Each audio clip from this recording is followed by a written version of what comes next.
Allah gives us mechanisms to cope with the loss. Allah gives us mechanisms to look into the future with hope.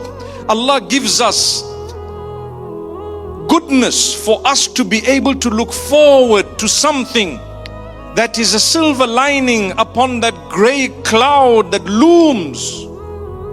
And this is Allah and Allah alone.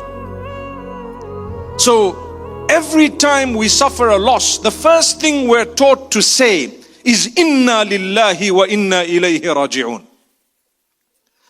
الذين إذا أصابتهم مصيبة قالوا إنا لله وإنا إليه راجعون أولئك عليهم صلوات من ربهم ورحمة وأولئك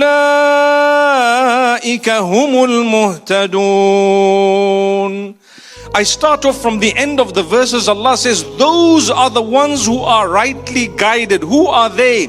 They are the ones whom the blessings and the mercy of Allah descend upon. Who are they? They are the ones who say, Inna lillahi wa inna ilayhi raji'un. And when do they say this? They say it whenever they suffer a loss. Those are the believers. Those are the rightly guided.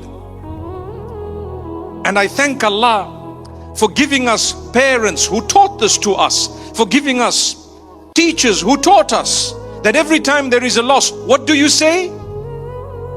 Inna lillahi wa inna ilayhi raji'un. Why? Because it reminds you who you are, who the person was, or who the thing was. It's not necessarily the loss of an individual, any loss. So whatever you've lost belongs to Allah. It always belonged to Allah. You and everything else and everyone else will be returning to Allah. And who do you belong to? You don't belong to yourself. You do not belong to yourself.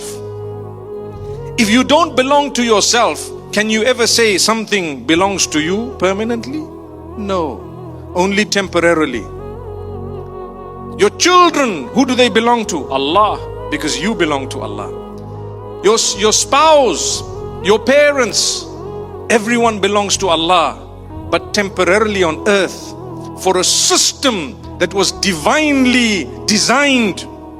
Allah wants you to be able to say, my father, my mother, my child. But Allah says, I can take them away at any time. It's part of my system and part of my plan.